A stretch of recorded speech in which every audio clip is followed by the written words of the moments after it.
Shalom, selamat malam, suster, para romo, para pencinta.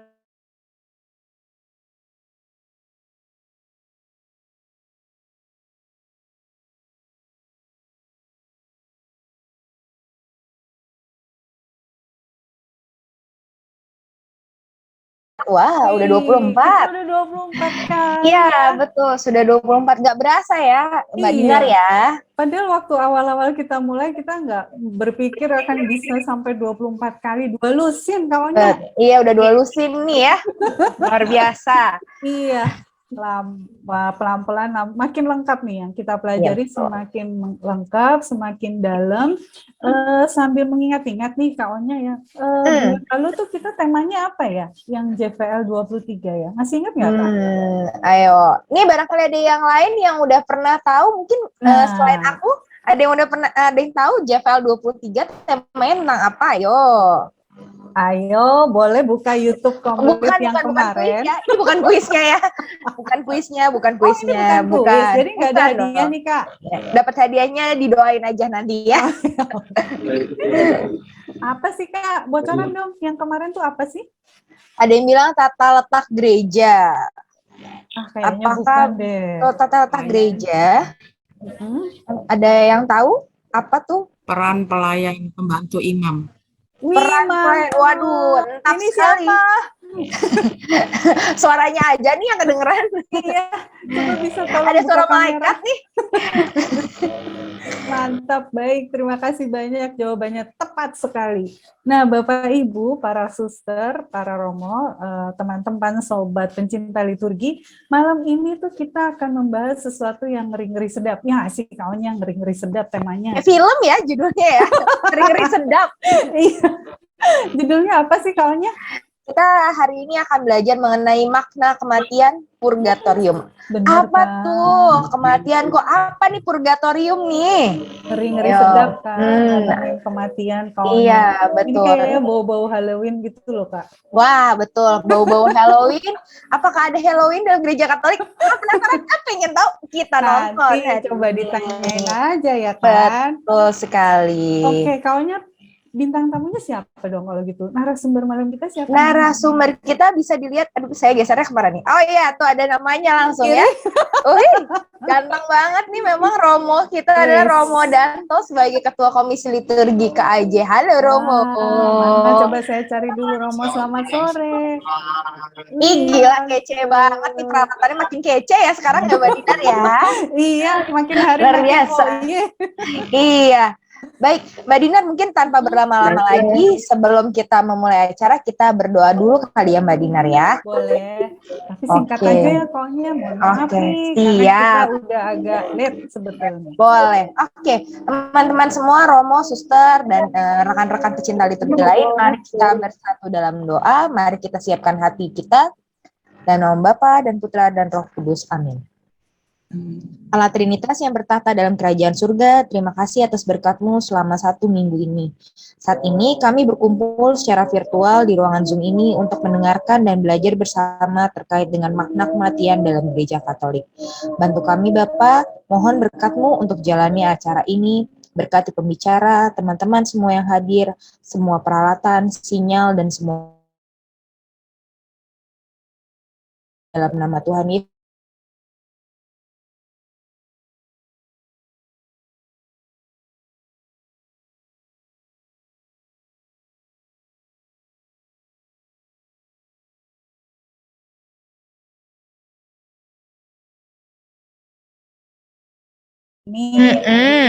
Tapi kalau belum anget nih hujan-hujan nggak seru Onya. Oke, mau ngapain kita bikin wedang ronde? Dulu.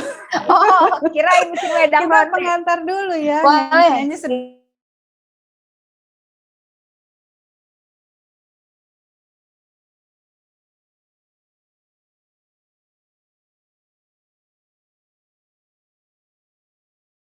Yang dipilih ketika Komisi Liturgi Keuskupan Agung Jakarta mengadakan lomba cipta lagu arwah di tahun 2018. Mantap, kan? Oke, mantap banget nih. Ya, ini menjadi Iya, udah siap. Ini menjadi kekayaan Oke. gereja kita nih, Betul. kawannya. Ya. Jadi mesti diperkenalkan. Oke, Ko Victor, silakan. Lagu pertama berjudul Ke Dalam Tanganmu. Syair dan lagu diciptakan oleh Bosco Wae. Silakan, Ko Victor.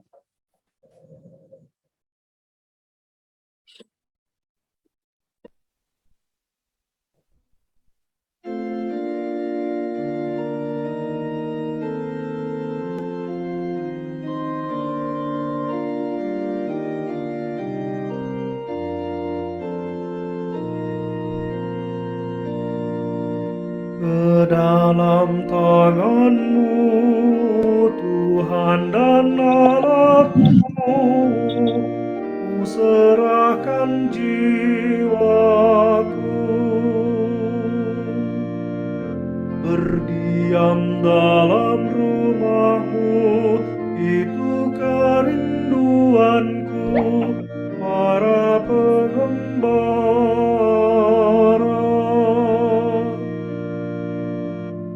Arah ke surga, itulah tujuanku, bersama malaikat puji nama Tuhan. Ke dalam tanganmu, Tuhan dan Allahku, ku serahkan jiwaku.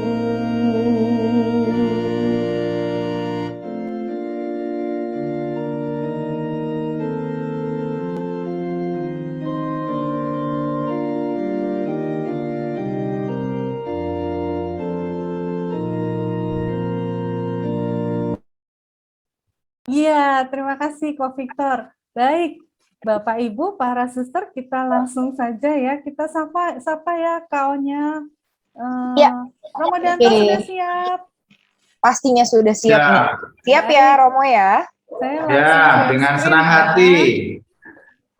Silahkan Romo. Ya, selamat sore Ibu Bapak, Saudara sekalian. Bulan November sebentar lagi akan kita songsong dan tema kita pada hari ini adalah kematian menurut ajaran Gereja Katolik ya. Next. Kalau ditanya apa itu kematian? Secara tradisionalisme, kematian adalah akhir kehidupan jasmani ya. Saat jiwa manusia terpisah dari raganya, seluruh fungsi tubuh itu berhenti seiring dengan terpisahnya raga dari jiwa. Maka bagi umat beriman, raga akan hancur menjadi tanah, sedangkan jiwa berpulang kepada Allah. Next. Sejarah hidup manusia di hadapan Allah itu mencapai bentuknya yang lengkap dan tak dapat diubah. Semua orang yang hidup di dunia ini akan mengakhiri hidup duniawinya dengan kematian. Ya. Katekismus Gereja Katolik nomor 1013 ya, di sana dikatakan kematian adalah akhir dari penjarahan manusia di dunia. Titik akhir dari masa rahmat dan belas kasihan yang Allah berikan kepadanya supaya melewati kehidupan dunia ini ya, sesuai dengan rencana Allah dan dengan demikian menentukan nasibnya yang terakhir. Next. Pertanyaannya adalah, apakah Allah pencipta memang menghendaki kematian? Sebenarnya Allah pencipta menentukan supaya manusia tidak mati. Namun ya, secara teologis dosa telah membuat manusia harus mengakhiri hidupnya dengan kematian. Dengan demikian kematian itu sebenarnya bertentangan dengan maksud Allah pencipta. Kematian masuk ke dunia sebagai akibat dari dosa. Suster sudah pulang. Katekismus Gereja Katolik nomor 1008. Next. Pertanyaannya adalah, bagaimana iman Kristiani itu memandang kematian? Apakah sama dengan kaum tradisionalisme melihat kematian? Ibu, bapak, saudara-saudari sekalian, kitab suci menganggap kematian sebagai hal yang alami. Ya, kita bisa bandingkan misalnya dengan Mazmur 49 ayat 11 sampai 12, bisa juga dengan Yesaya 46 sampai 7 sebagai akibat dosa atau upah dosa. Kejadian 3 ayat 9, Roma 5 ayat 12 ya. Dan juga sebagai musuh terakhir yang harus dikalahkan. 1 Korintus 15 ayat 26. Dalam Roma 5 ayat 12 dikatakan misalnya, sama seperti dosa telah masuk ke dalam dunia oleh satu orang dan oleh dosa itu juga maut, demikianlah maut itu telah menjalar kepada semua orang, karena semua orang telah berbuat dosa.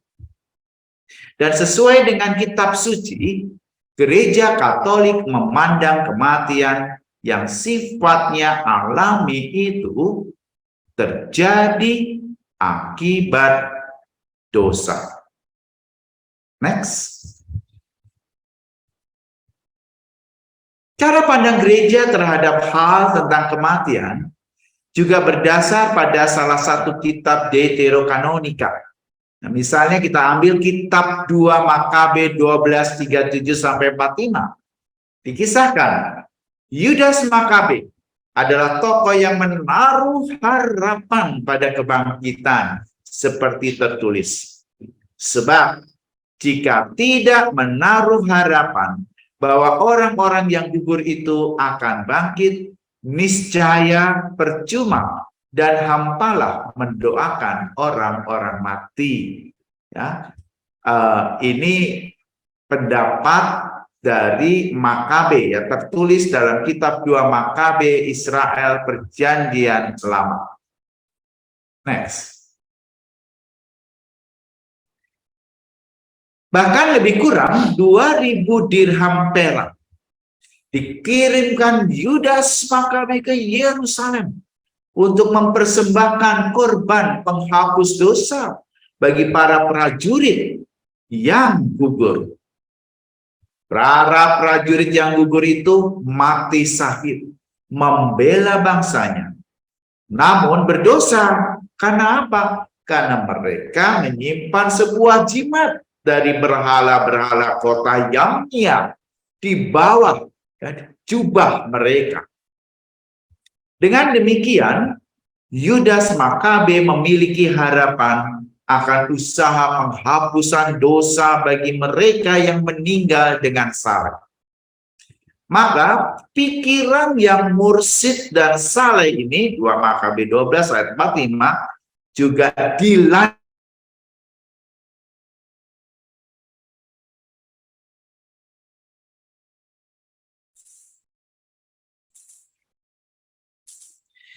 Ibu, bapak, saudara sekalian, dengan kebangkitannya, Yesus Kristus telah mengalahkan kematian.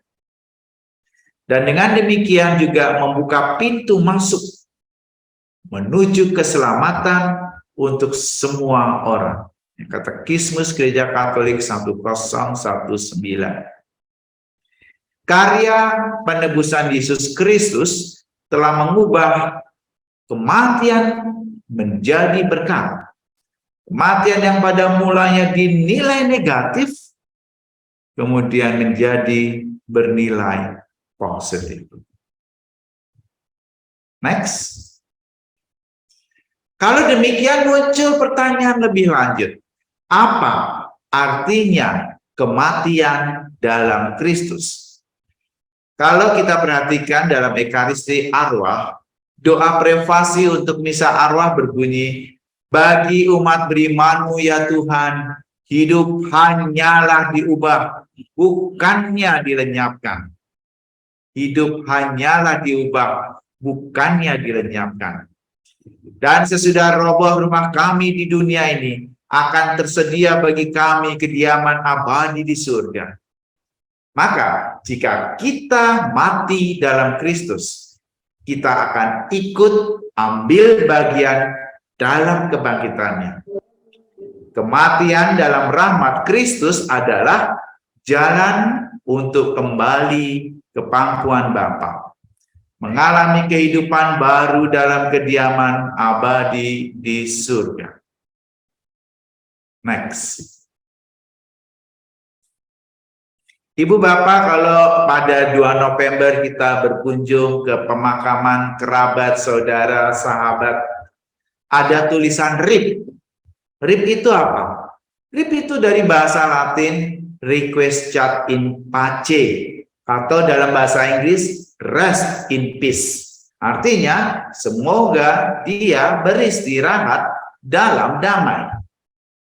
Doa-doa bagi saudara-saudari kita yang sudah meninggal berisi harapan agar mereka beristirahat dalam damai Tuhan. Next. Maka dalam keadaan meninggal dalam Kristus, kita juga merayakan misa requiem. Apa itu misa requiem? Misa requiem adalah misa pemberkatan jenazah, ya, sering juga disebut misa pro defunctis, misa untuk orang yang sudah meninggal, atau misa defunctor. Kata requiem diambil dari kata awal lagu pembukaan misa arwah. Requiem aeternam dona eis Domini. Artinya, berilah kepada mereka istirahat kekal ya Tuhan. Kata requiem dari kata Latin requiescere, artinya beristirahat. Next. Dalam arti apa kematian akhirnya menjadi kerinduan bagi umat beriman? Kematian yang menakutkan itu oleh para kudus, santo, santa, ya, dipandang sebagai saat yang dirindukan berkat iman mereka akan Yesus Kristus yang telah bangkit. Kematian dalam Kristus membuahkan kebangkitan bersama Dia. Untuk mereka yang mati dalam rahmat Kristus, kematian adalah keikutsertaan dalam kematian Kristus, supaya dapat juga ambil bagian dalam kebangkitannya. Dengan adanya kebangkitan ini, para kudus yang kita rayakan setiap tanggal 1 November menjelang 2 November, merindukan kematian sebagai saat memasuki kehidupan abadi, kembali kepada Bapa, bersatu dengan Kristus yang telah bangkit. Next. Nah, sekarang saya mau tunjukkan bagaimana teks-teks kitab suci dan pujangga gereja Katolik berbicara mengenai kematian dan kebangkitan. Filipi 1:23, aku ingin pergi dan diam bersama-sama dengan Kristus. Bagiku hidup adalah Kristus dan mati adalah keuntungan. Filipi 1:21. Benarlah perkataan ini, jika kita mati dengan Dia, kita pun akan hidup dengan Dia. 2 Timotius 2 ayat 11. Atau dari Bapak Gereja Ignatius dari Antioquia, Roma, ya. Kerinduan duniawiku sudah disalibkan. Di dalam aku ada air yang hidup dan berbicara, yang berbisik dan berkata kepadaku, mari menuju Bapa. Atau dari Santa Teresia Avila, aku hendak melihat Allah, dan untuk melihat Dia, orang harus mati. Atau Santa Teresia Lisieux, aku tidak mati, aku masuk dalam kehidupan. Next. Nah, pertanyaannya juga, kalau demikian apakah iman Katolik mengakui adanya reinkarnasi? Kelahiran kembali ke dunia setelah kematian. Gereja Katolik tidak mengakui adanya reinkarnasi. Katekismus gereja dengan tegas mengatakan bahwa apabila jalan hidup duniawi kita yang satu-satunya sudah berakhir, Lumen Gentium 48, kita tidak kembali lagi untuk hidup beberapa kali lagi di dunia. Manusia ditetapkan untuk mati hanya satu kali saja, dan sesudah itu dihakimi. Ibrani 9:27. Sehingga sesudah kematian memang tidak ada reinkarnasi. Katekismus Gereja Katolik 1012. Next. Apa yang terjadi setelah kematian? Kematian mengakhiri kehidupan manusia. Masa padanya ia dapat menerima atau menolak rahmat ilahi yang diwahyukan di dalam Kristus. Perjanjian baru bicara mengenai pengadilan, terutama dalam hubungan dengan pertemuan definitif dengan Kristus pada kedatangannya yang kedua.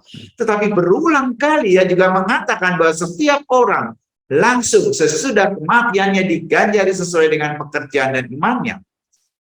Perumpamaan tentang Lazarus yang miskin dan kata-kata Kristus yang disampaikan di salib kepada penyamun yang baik, demikian juga teks-teks lain dalam perjanjian baru, berbicara tentang nasib tetap bagi jiwa yang dapat berbeda-beda untuk masing-masing manusia. Next. Pengadilan khusus terjadi pada saat kematian. Masing-masing manusia menerima ganjaran abadi dalam jiwanya yang tak dapat mati. Maka dalam pengadilan khusus ini ada 3 kemungkinan yang diputuskan Allah bagi manusia setelah kematiannya, yaitu 1, masuk ke bahagian surgawi, 2, atau harus melalui penyucian di api penyucian purgatorium, atau mengutuki diri selama-lamanya masuk neraka. Nasib manusia setelah kematiannya antara lain tergantung pada apa yang dilakukannya selama hidup di dunia. Santo Yohanes dari Salib mengatakan, pada malam kehidupan kita akan diadili sesuai dengan cinta kita. Next. Pengadilan terakhir adalah peristiwa yang terjadi pada saat kedatangan Kristus yang mulia. Ketika semua orang telah mati, maupun yang masih hidup dan orang benar maupun tidak benar dibangkitkan dan diadili menurut apa yang dilakukannya selama hidup di dunia. Pengadilan terakhir akan menentukan secara definitif hubungan yang sebenarnya antara setiap manusia dengan Allah. Dan di hadapan Yesus, apa yang dilakukan manusia selama hidup di dunia terbuka semuanya tanpa ada yang tersembunyi. Di dalam pengadilan terakhir, keadilan dan kasih Allah akan dinyatakan. Kalau kita mau melihat bagaimana pengadilan terakhir digambarkan dalam kitab suci, ya, ada dikatakan dalam Injil Yohanes, semua orang yang di dalam kubur akan mendengar suaranya, dan mereka yang telah berbuat baik akan keluar bangkit untuk hidup yang kekal, tetapi mereka yang berbuat jahat akan bangkit untuk dihukum. Yohanes 5.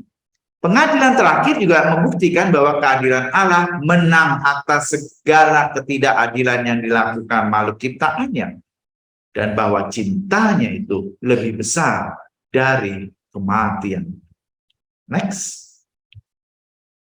Lalu tadi muncul kata purgatorium. Apa itu? Istilah purgatorium merupakan satu istilah yang berkaitan erat dengan istilah surga dan neraka.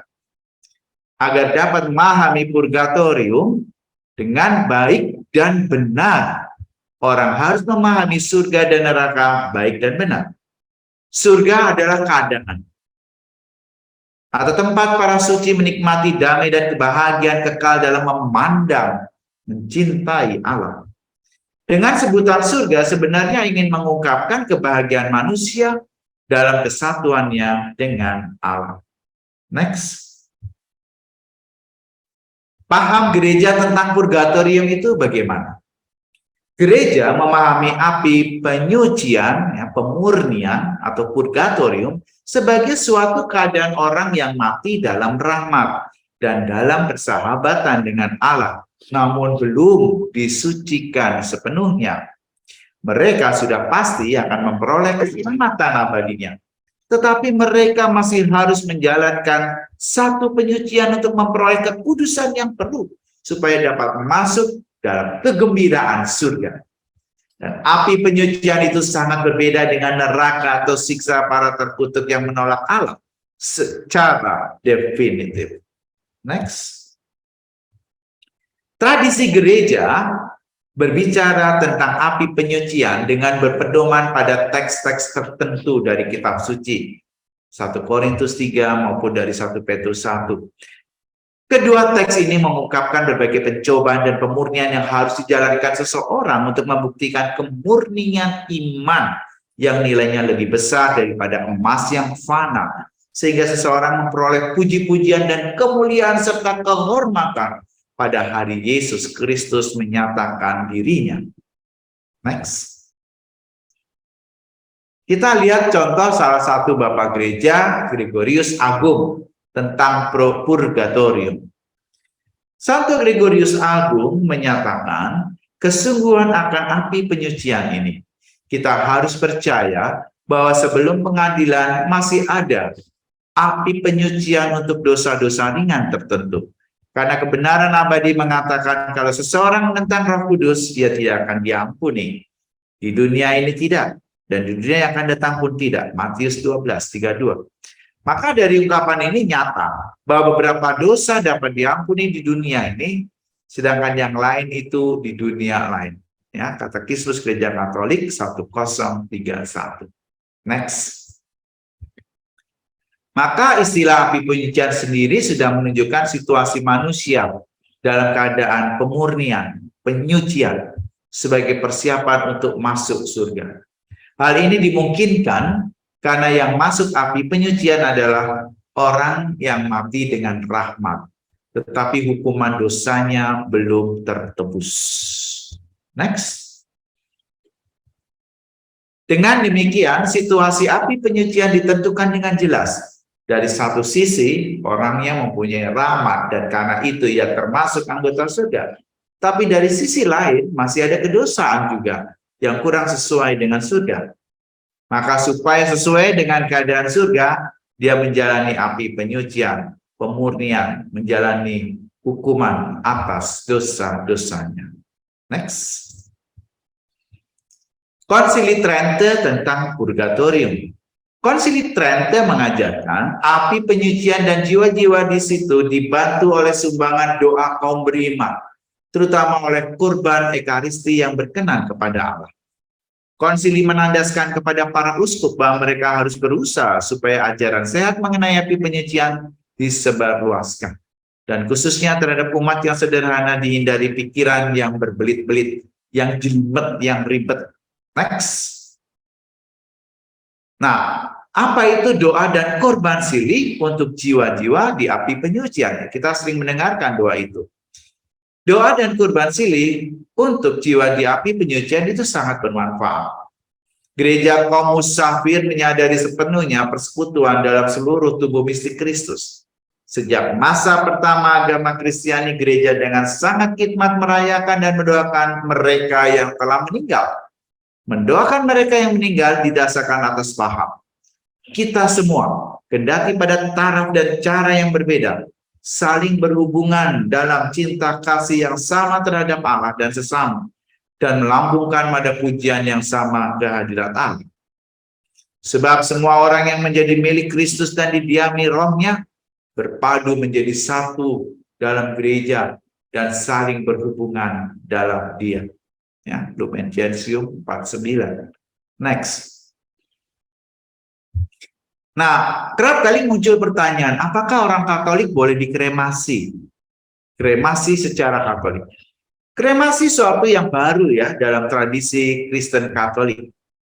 Gereja perdana mempertahankan praktek Yahudi menguburkan jenazah dan menolak praktek kremasi yang umum di kalangan bangsa kafir Romawi.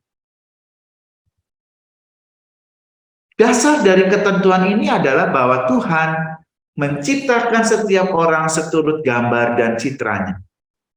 Sebab itu tubuh adalah baik dan sepatutnya dikembalikan ke tanah setelah kematian. Di samping itu, Tuhan kita sendiri dikuburkan di dalam makam dan kemudian bangkit dengan mulia pada hari Paskah. Next. Sebab itu umat Kristiani menguburkan mereka yang telah meninggal dunia demi hormat terhadap tubuh dan antisipasi kebangkitan pada hari penghakiman terakhir.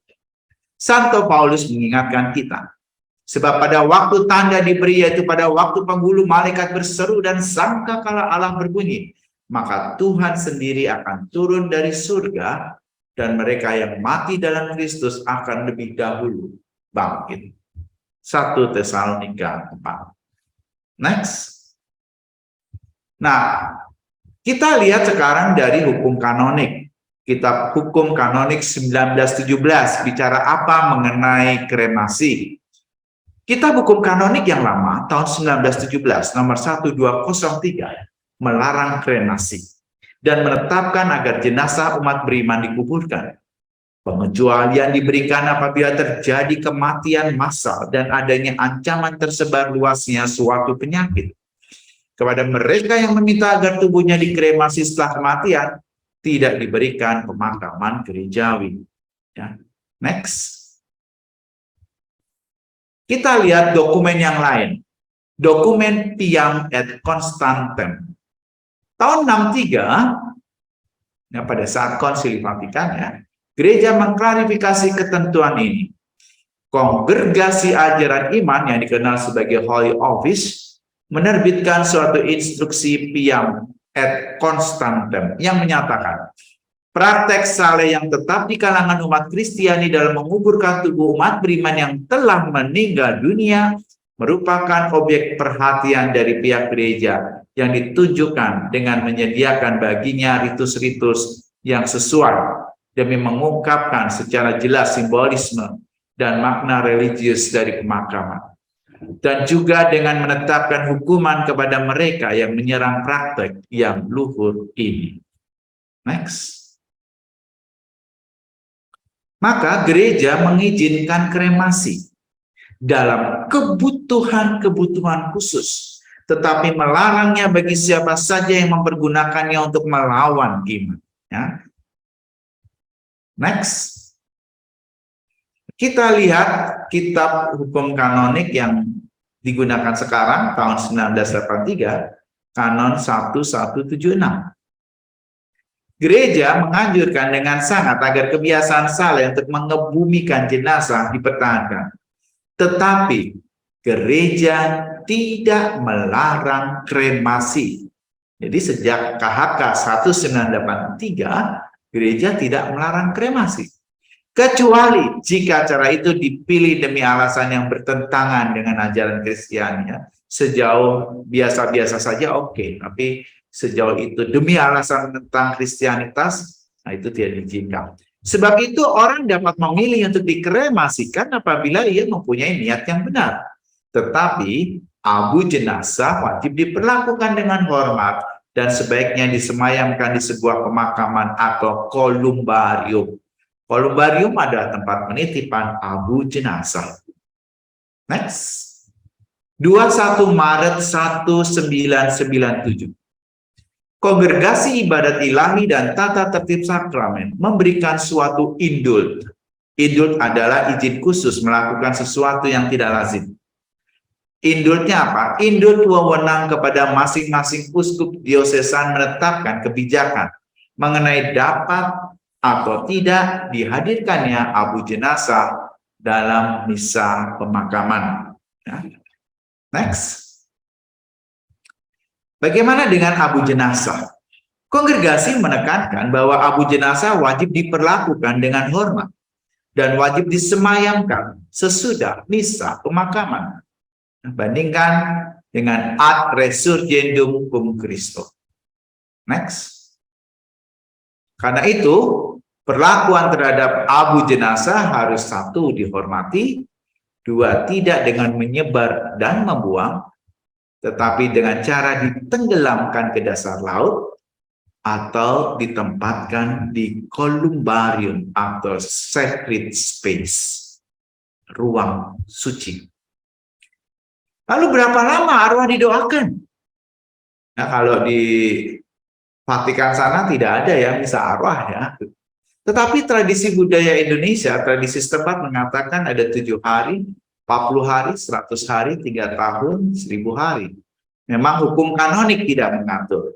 Tapi secara khusus dan resmi, gereja memberi tempat pada setiap perayaan mulia agung arwah umat beriman setiap tanggal 2 November. Next. Ibadat kematian, itu dikenal juga dengan ibadat requiem, peringatan arwah, bisa 7, 40, 100, 1, 1000 hari, 1 tahun, 1000 hari, atau 3 tahun. Ya, ada ibadat tutup peti, ada ibadat malam kembang, ada ibadat di makam, ada ibadat di krematorium. Next. Nah, sekarang bagaimana ritus kematian dan ekaristi? Ibadat kematian bisa digabungkan dengan ekaristi. Bacaan dan lagu tentu menyesuaikan tema dari ibadat kematian. Alternatif bacaan kematian misalnya dari bacaan pertama bisa dari Yesaya 25 6-9, Ratapan 3 17-26, Kebijaksanaan Salomo 4 7-15, Kitab Daniel 12 1-3, Kisah Para Rasul 10 34-43, Roma 5 5-11, atau 1 Korintus 15 51-57 ya. Intinya berbicara mengenai kematian dan kebangkitan. Bacaan Injil misalnya, Matius 5 1-12, Matius 25 1-13, Markus 15 33-39, Lukas 7 11-27, Lukas 12 35-40, Yohanes 6 51-59. Ya, next. Ibu bapak saudara sekalian, semoga pemahaman dasar tentang kematian ini membantu kita untuk semakin bisa mengerti dan memahami makna misa arwah misalnya, atau hari mulia Jumat, hari mulia peringatan mulia arwah orang beriman yang diperingati setiap tanggal 2 November. Terima kasih, Tuhan memberkati. Saya kembalikan kepada Mbak Dinar dan Mbak Onya. Terima kasih Romo, Terima kasih Romo, luar biasa. Romo semangat banget sampai bingung mau ngomong apa ya Mo ya. Semangat luar biasa nih Romo nih. Iya, kalau misalnya diukur speednya dia speed 5 KO-nya. Fast Furious, ngeng. Langsung ya Romo ya. Romo padat sekali tadi ya materinya. Kayaknya ada beberapa hal yang baru, dokumen-dokumen yang mungkin sebetulnya tidak baru, tapi pelan-pelan mungkin kita bisa tambah kenal ya KO-nya ya. Betul sekali. KO-nya, kita katanya jawab, kira-kira Romo dan siap nggak ya? Ya, terima kasih. Mantap. Silakan KO-nya, mungkin sudah ada pertanyaan. Oke, tadi ada yang bertanya nih di chat Zoom ya. Ini bagi yang teman-teman lain yang mau tanya boleh langsung di Zoom chat aja ya. Ada yang bertanya dari kalau Susanto tuh berarti Bapak ya, Bapak Susanto. Maaf kalau salah ya. Selamat malam Romo, perihal misa requiem adalah misa pemberkatan arwah. Lalu bagaimana kalau misa di rumah duka berkali-kali? Misalnya sampai 5 kali karena 5 hari. Apakah nama misanya tetap misa requiem? Silakan Romo. Baik, terima kasih atas pertanyaannya, Mbak Onya. Ya, ini pertanyaannya sangat menarik ya. Misa requiem itu sebetulnya apa? Misa atas jenazah yang akan diberkati ya. Entah jenazahnya itu masih ada di peti yang terbuka atau di peti yang tertutup atau malam sebelum ia dikremasi atau dimakamkan ya. Itu misa requiem. Tapi kalau yang tadi ada 7, 40, 100, 1000, 1 tahun, 3 tahun, itu peringatan arwah ya, untuk membedakan dengan jelas. Misa requiem itu berarti ada jenazahnya ya. Kalau misa peringatan arwah berarti kita memperingati, jadi jenazahnya mungkin sudah dimakamkan ya. Lalu pertanyaan tadi, apakah kalau ada rumah duka, ya tadi pertanyaannya apa tadi, rumah duka ya? Jadi kalau misalnya ada jenazah disemayamkan di rumah duka selama 5 hari, Lalu sepanjang 5 hari setiap hari ada misa arwah. Nah, apakah itu tetap misa requiem? Begitu Romo. Iya, kadang-kadang ada yang bukan hanya 5 hari, bisa 7 hari ya disemayamkan ya. Ya mungkin itu kan tergantung dari kemampuan ya. Pertama, kemampuan finansial dari keluarga. Makin lama di rumah duka kan berarti harga sewanya makin tinggi. Tapi sebagian tradisi mengatakan nggak layak bertanya soal harga pada rumah duka, pada kematian dan sebagainya, gitu ya. Bagaimana iman Kristiani memandang ini? Ya, kalau jenazah diletakkan di rumah duka, karena mungkin rumah-rumah umat terlalu kecil dan sekarang lebih praktis dengan pelayanan paket-paket di dalam rumah-rumah duka, gereja tidak melarang, boleh. Ya, silahkan mendoakan jenazah dengan baik, ya. Tetapi mengenai hal perayaan Ekaristi, apakah boleh berulang-ulang? Ya, itu diatur seturut kebijakan ordinaris wilayah, kesepakatan para romo, dan juga bagaimana itu diatur supaya tidak menimbulkan kecemburuan sosial ya di dalam gereja. Ya, kalau ada suatu jenazah ini dilayani oleh romo 7 hari berturut-turut, sedangkan keluarga ini cari romo 1 aja susah untuk pemakamannya, itu tidak memungkinkan. Nah, itu kan harus diatur. Ya, diaturnya bagaimana? Ya, memang tidak diatur di dalam hukum kanonik, tapi diatur dalam kesepakatan-kesepakatan, entah bersama dalam ordinaris wilayah atau antar imamnya. Kalau di Keuskupan Agung Jakarta ini biasanya paling tidak dalam peristiwa kematian, romo paroki pernah merayakan 1 misa requiem untuk jenazah warga parokinya. Ya, entah di pemakamannya, entah di malam kembangnya, entah ditutup petinya, entah di benar-benar misa pemberkatan jenazahnya. Ya, jadi jawabannya seperti itu. Semoga membantu ya. Oke, Iya. Terima kasih Romo. Kawannya, sebelum ke pertanyaan berikutnya, saya izin mengingatkan Bapak Ibu para suster untuk mengisi daftar hadir yang sudah dibagikan di Zoom chat ya linknya. Iya. Jangan lupa diisi ya. Nanti kalau misalnya menang hadiah nggak ngisi daftar hadir, hadiahnya balik lagi buat saya sama Mbak Dinar. Ayo diisi ya, mari ya. Oke. Ada pertanyaan lagi nggak kawannya? Masih banyak. Udah rame banget nih hari ini. Seru Romo, nih ada yang ditanyakan, ada yang menanyakan dari Alexandra. Apa yang perlu dilakukan bila abu jenazah sudah ditebar karena ketidaktahuan mengenai ketentuan gereja? Nah, gimana nih Mo? Apa yang dilakukan kalau abu jenazah sudah ditebarkan karena ketidaktahuan warga gitu ya? Ya namanya nggak tahu ya bagaimana lagi gitu ya. Maka katekese ini perlu diwartakan ya supaya umat tahu dan paham ya. Beberapa rumah duka yang dikelola oleh yayasan atau lembaga Katolik biasanya mereka menginformasikan kepada customernya atau kliennya yang Katolik gitu ya. Tapi kalau udah ya tidak perlu merasa berdosa juga, karena memang kita memang nggak tahu, karena kan aturannya juga berubah ya dari 1917 ke 19 ke Kitab Hukum Kanonik 1983 ya, di mana di situ memang betul gereja mengakui dan mengiyakan bahwa kremasi boleh diadakan gitu. Ya. Saya kembalikan kepada Mbak Dinar dan Mbak. Terima kasih Romo. Terima kasih Romo. Ada pertanyaan nih Romo satu lagi, nggak apa-apa ya. Oke, selamat malam Romo. Terima kasih materinya bagus sekali dan menambah pengetahuan dan iman. Maaf saya mau bertanya, bagaimana dengan arwah saudara-saudari kita yang ABK, anak berkebutuhan khusus, atau ODGJ, orang dengan gangguan jiwa?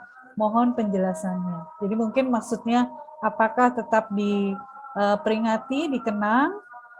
Mungkin satu lagi sekalian saya gabung saja ya Romo, ini sifatnya mirip. Romo Danto izin bertanya, apakah jenazah yang meninggal karena bunuh diri tidak boleh dimisahkan? Gitu. Jadi sebetulnya untuk arwah yang anak berkebutuhan khusus, kemudian untuk ODGJ, dan juga untuk yang meninggal tidak wajar. Mungkin begitu ya Romo ya. Silakan Oke. Romo. Terima kasih. Wah, ini pertanyaannya sulit ya, tetapi saya mencoba menjawab dengan prinsip-prinsip ajaran gereja. Ajaran gereja satu sangat jelas ya, baik dalam Lumen Gentium ya, di dalam teks-teks kitab suci, itu martabat manusia mendapat tempat yang utama ya. Bahkan kalau perlu Yesus pun melanggar hukum Sabat demi martabat manusia yang ditinggikan ya. Maka manusia menjadi penting. Tanpa melihat apakah dia mengalami cacat, disability, gangguan, termasuk gangguan kejiwaan. Mereka itu bermartabat. Karena apa? Karena dia manusia, ciptaan yang paling tinggi. Maka dalam hal kematian, dia pun ya harus didoakan layaknya manusia-manusia normal yang lain. Ya, karena kalau udah terkait dengan kematian dan kebangkitan kan tidak ada lagi ini manusia yang sakit nih ya, udah tubuhnya udah hancur ya, tidak dikenal itu ya, tidak dikenal kawin dan dikawinkan ya. Kalau Tuhan Yesus berkata, tidak dikenal juga nih orang yang ODGJ atau yang dulu di dunia ini sakit atau yang normal, tidak, semuanya bermartabat karena manusia. Karena itu mereka ya didoakan seperti kita mendoakan pribadi-pribadi normal yang lain. Lalu pertanyaan kedua terkait yang meninggal dengan cara tidak wajar, misalnya bunuh diri. Ya harus dilihat motivasi bunuh dirinya itu apa. Kalau dengan jelas dinyatakan bahwa dia bunuh diri karena mau melawan kehendak Tuhan, mau melawan kuasa Tuhan, tidak mengakui kehadiran Tuhan dan tidak percaya bahwa hidup ada di tangan Tuhan, dia melawan itu, ya kalau di dalam hukum kanonik ya dia berdosa berat ya. Lalu apakah berdosa berat dengan demikian tidak harus dilayani?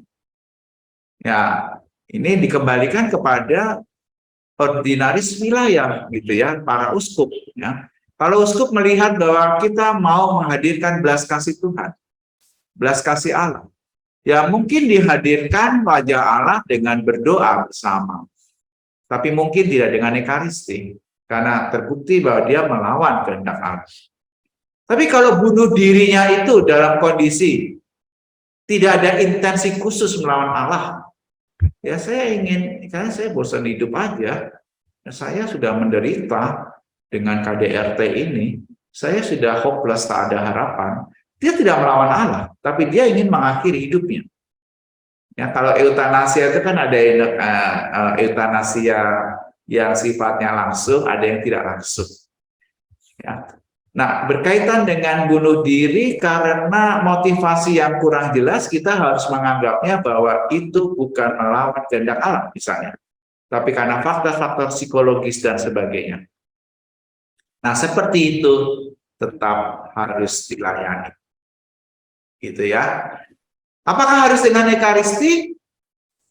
Ya, dengan ekaristi, ya. Saya rasa kalau ini dipertanggungjawabkan dengan baik dan benar, romo-romo paroki pasti akan melayani dengan baik. Ya, Bapak Uskup juga pasti melihat kasus per kasus tentu saja, dan memang tidak terlihat indikasi dia melawan Tuhan, ya silakan dilayani dengan ekaristi. Begitu. Jadi martabatnya sebagai manusia tetap diangkat ya Romo ya. Betul, martabatnya itu sangat tinggi ya. Baik, terima kasih, mudah-mudahan cukup jelas ya. Kemudian pertanyaan berikutnya Romo. Malam Romo Danto, izin bertanya, jika yang meninggal dalam keluarga bukan Katolik, apakah dibolehkan di tengah-tengah hari di rumah duka, misalnya di hari kedua atau ketiga, kita boleh memanggil komunitas Legio Maria dan lain-lain untuk mendoakan dengan cara Katolik? Terima kasih, Romo. Mendoakan dengan cara Katolik untuk mereka yang tidak beriman Kristiani ya sangat boleh ya. Sangat boleh. Ya, yang kerap terjadi di masyarakat kan agama dan keyakinannya beda, dilayani dengan cara berbeda dan itu menimbulkan bentrok ya. Tapi kalau agama ya beda, dilayani beda dan memang itu permintaan dari keluarga ya, apalagi dari pribadi yang meninggal ini sebelum meninggal juga pernah mengatakan itu, ya pasti gereja Katolik sangat terbuka ya. Katolik itu sendiri kan artinya universal, terbuka untuk umum.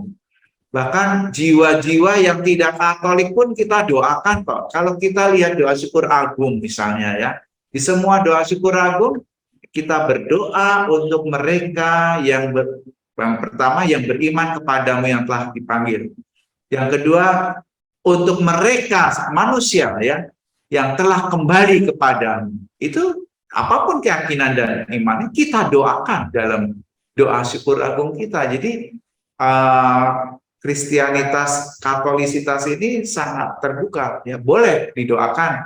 Legio Maria mendoakan secara rosario, boleh. Ya, saya rasa begitu ya. Ya, baik. Berarti Romo juga sudah menjawab pertanyaan berikutnya dari Bu Lucy nih, karena pertanyaannya mirip. Romo mau tanya apakah bila orang tua yang meninggal belum Katolik, tapi semua anak-anak Katolik boleh dibuat misa untuk mendoakan orang tua? Ya pasti boleh ya Romo. Sudah sama jawabannya dengan yang tadi Romo Kalau sampaikan. perayaan Ekaristi mungkin baiknya diintensikan saja. Baik. Diintensikan dalam sebuah perayaan Ekaristi. Tapi kalau secara khusus misa arwah ya untuk mereka yang belum Katolik ya itu tergantung dari ordinaris wilayah ya. Ada keuskupan yang mengizinkan, ada yang tidak ya. Karena sekarang ini kan ordinaris wilayah bertanggung jawab atas reksa pastoral itu. Baik. Saya rasa gitu ya. Baik, terima kasih Romo. KO-nya apakah ada pertanyaan berikutnya? Nah, ini ada yang titip pertanyaan. Ini kayak lagi kuliah ya, titip pertanyaan. Oke, pertanyaannya adalah sebenarnya untuk warna liturgi saat misa requiem itu warnanya menggunakan apa? Karena belakangan ini ada beberapa misa requiem dengan warna liturgi yang Romonya menggunakan stola dan kasola putih. Nah, mungkin Romo boleh dijelaskan nih Mo, mengenai penggunaan pakaian liturgi. Baik.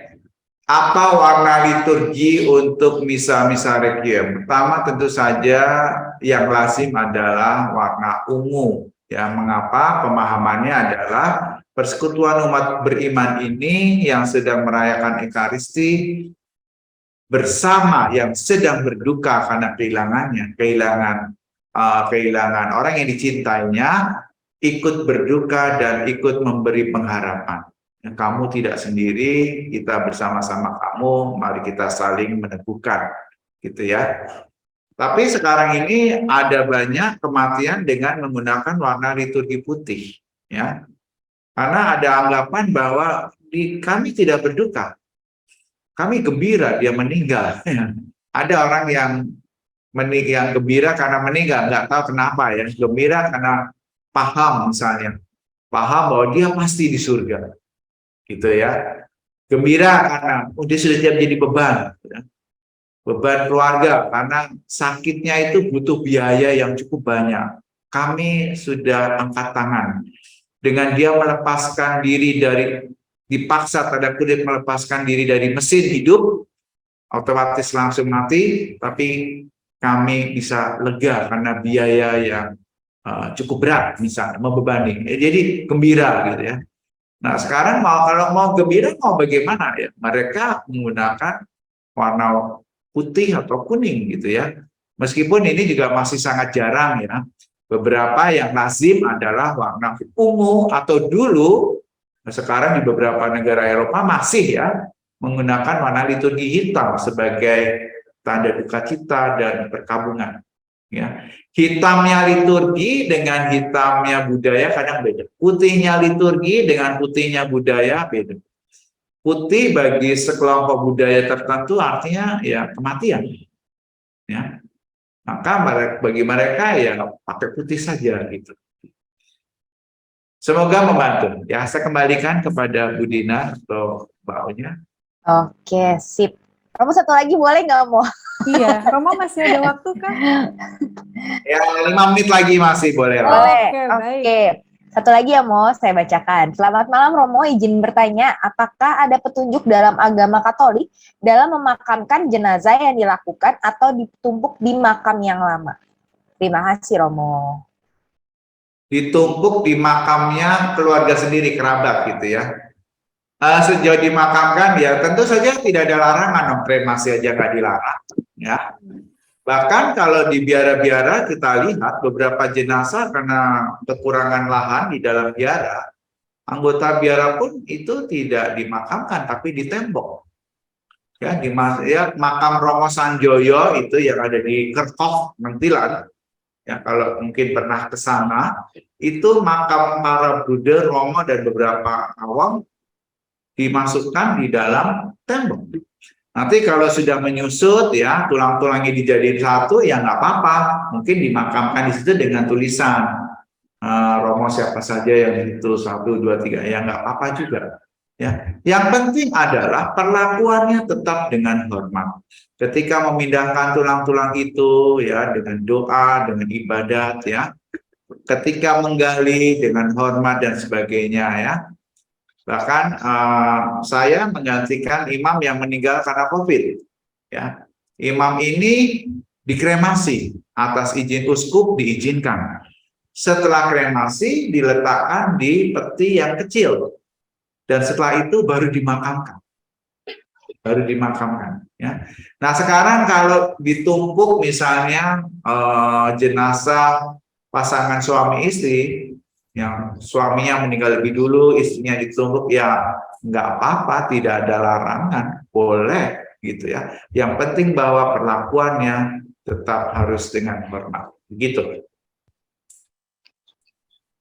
Oke, Romo. Baik. 2 menit masih bisa? Bisa ya, Pak ya?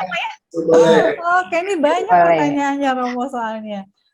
Selamat malam, Romo mau tanya, apabila seseorang meninggal, apakah akan bertemu dan tetap mengenal saudara-saudara yang sudah meninggal lebih dulu? Terima kasih, Romo. Menarik pertanyaannya. Saya belum pernah nyobain ya, takut. Tapi intinya adalah bahwa semua jiwa-jiwa itu menjadi bagian dari keluarga besar ya. Kalau orang Kristiani menganggap bahwa yang hidup dan yang mati itu keluarga besar. Kalau di dalam doa syukur agung dibedakan bahwa keluarga yang satu sedang berjarah, ini namanya kita yang hidup di dunia. Sedangkan yang satu sudah kembali kepada Bapa, sudah selesai penjarahannya. Ya. Yang hidup dan yang mati aja satu keluarga gitu ya. Apalagi yang mati dengan yang mati ya itu juga itu keluarga dekat menurut saya ya. Jadi paham itu adalah bahwa orang Katolik mengakui yang hidup dan yang mati itu satu persekutuan, satu keluarga besar. Begitu. Ya, saya kembalikan. Ya, Romo, terima kasih Oke, banyak. terima kasih Romo, terima kasih banyak. Saya ikut lega, kaunya semua pertanyaan dijawab. Betul. Saat ini saya ada di paroki tetangga, dulu saya ya di paroki Laurentius ya, Alam Sutra. Ini Romo lagi di Alam Terima kasih Sutra. atas teman-teman Laurentius yang sudah meminjamkan wifi dan internet. Terima Terima kasih kasih. Paroki Alam Sutra. Romo Danto, kita tuh sebetulnya menyiapkan beberapa video malam hari ini. Maka tadi kami mengajak semua pemirsa untuk tetap setia sampai akhir. Selain karena ada video-video lagu Misa Arwah yang baru, juga karena kita punya kuis nanti ya Romo ya. Romo kalau masih punya waktu, kita lihat dulu ya video yang berjudul Ke Dalam Firdaus. Ini lagu Misa Requiem, bisa dipakai untuk Misa juga. Judulnya Ke Dalam Firdaus, syair berdasarkan In Paradisum, Graduale Romanum halaman 881, dan lagunya diciptakan oleh rekan kita Onggo Lukito. Ini adalah lagu dari Lomba Cipta Lagu Arwah Keuskupan Agung Jakarta tahun 2018. Mari sama-sama kita simak. Silakan Ko Victor.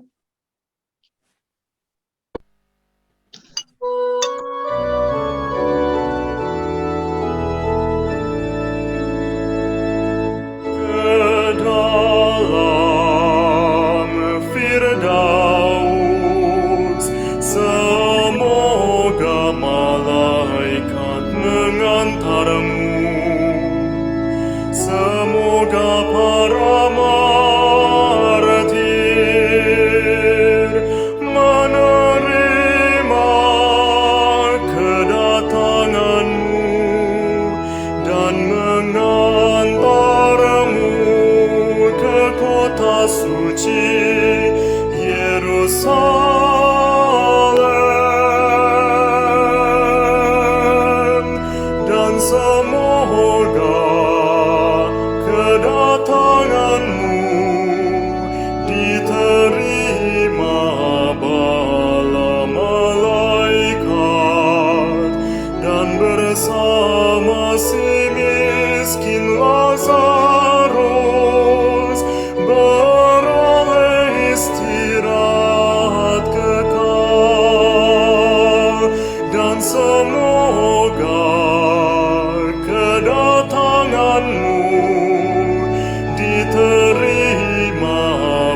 bersama si miskin Lazarus beroleh istirahat kekal.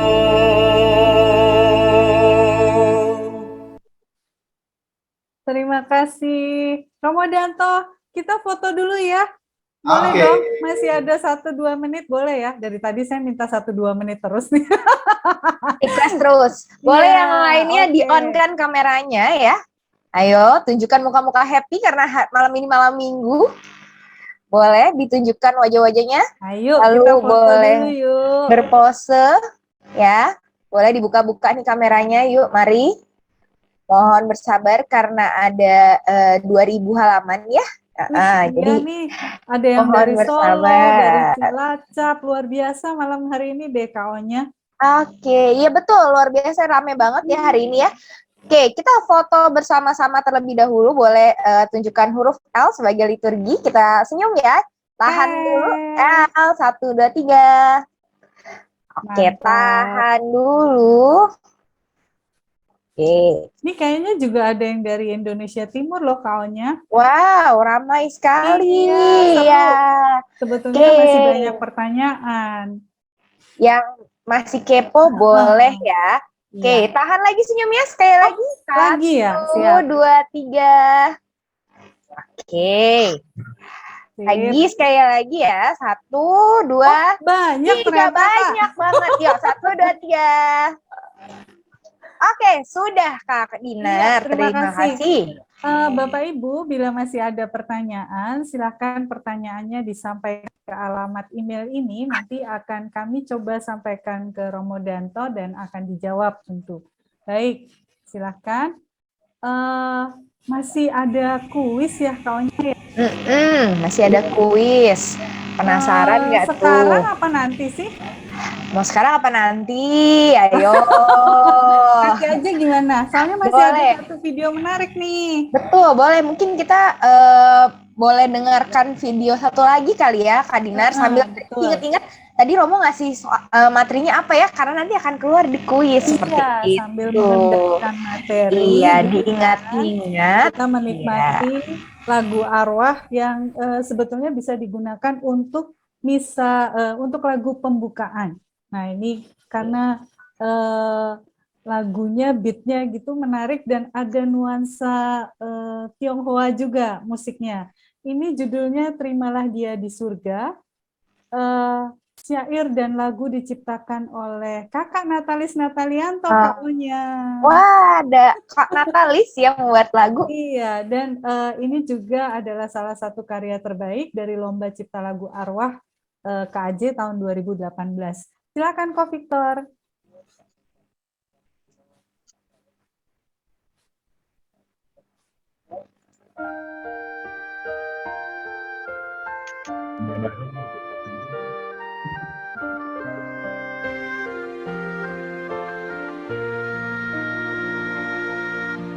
Hidup di dunia ini tak ada yang kekal abadi. Yesus, Engkaulah jalan menuju hidup.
itu tubuh darahmu dan aku sujud menyembah.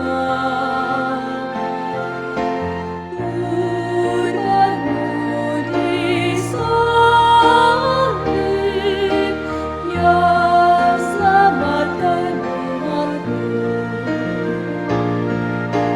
Kami percaya di dunia ini hidup hanya sementara. Yesus yang bertata di rumah Bapa, terimalah Dia di surga. Kami percaya di dunia ini hidup hanya sementara. Yesus yang bertata di rumah Bapa, terimalah Dia di surga. Terimalah Dia di surga.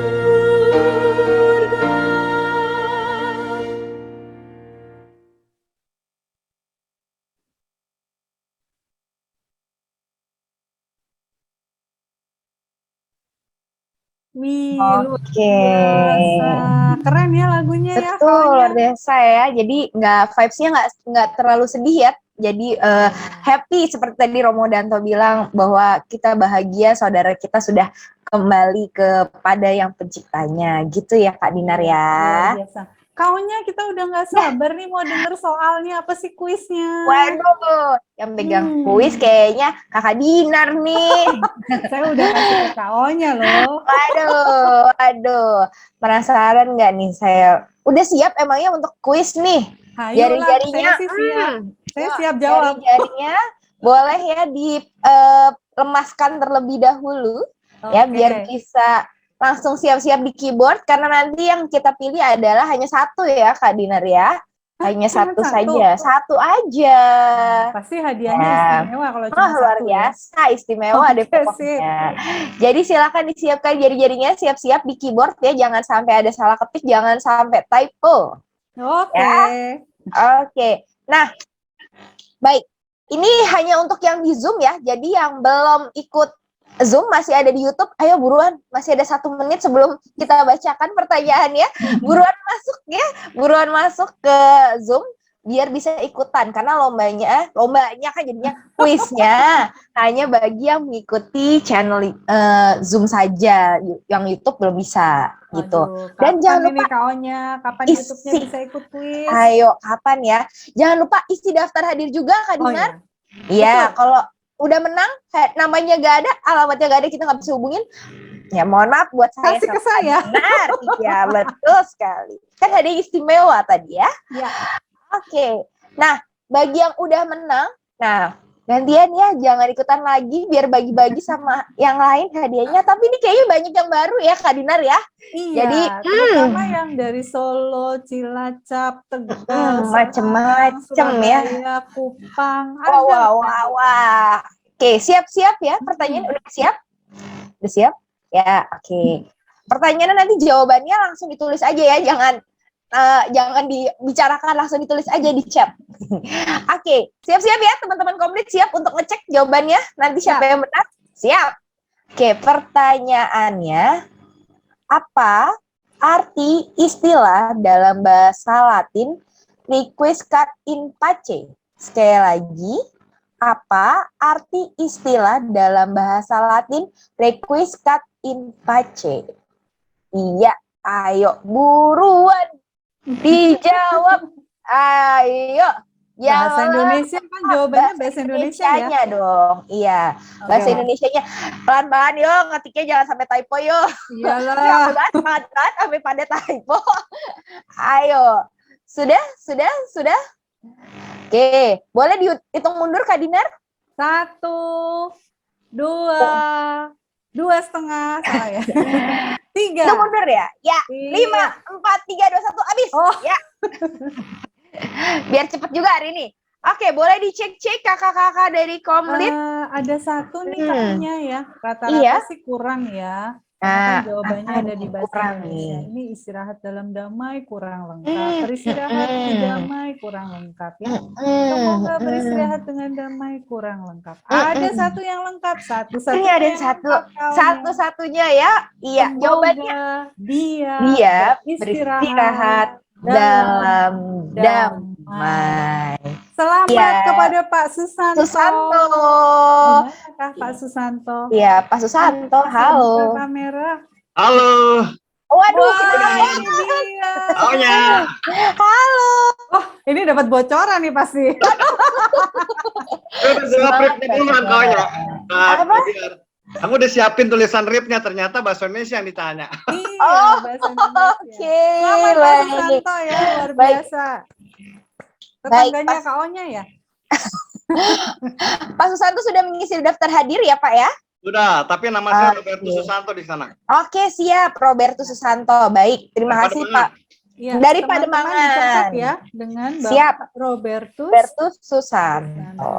Baik, Baik. terima kasih Pak. Makasih Mbak Dinar, makasih. Sama-sama Pak, Iya, sehat selalu sama-sama. ya. Sampai jumpa di JPL berikutnya, harus ikut karena udah menang. Betul. Iya, baik. Mbak Dinar, sudah nih, udahan malam mingguannya nih. Belum, Kak Onya. Oh, belum. Apa lagi nih? Kasih info dong. Mm-mm. Kalau yang bulan depan tanggal berapa toh? Nah, ayo. JVL bulan depan, berarti bulan depan sudah bulan November. Iya, Ya. Advent ya kayaknya Iya, ya. sudah. Kayaknya udah deket-deket masa Advent nih ya. Udah bau-bau hadiah Natal nih kayaknya. Udah ber ya, bau-bau kue Natal sudah mulai tercium ya, Kak Dina. Iya, belum Oke. Kak Onya. 19 November itu belum Betul. Advent. Belum Advent bahkan. Baru mau ditutup tahun liturginya Mbak Dinar ya. Mau Cepet banget, buru-buru aja. hafalan ya.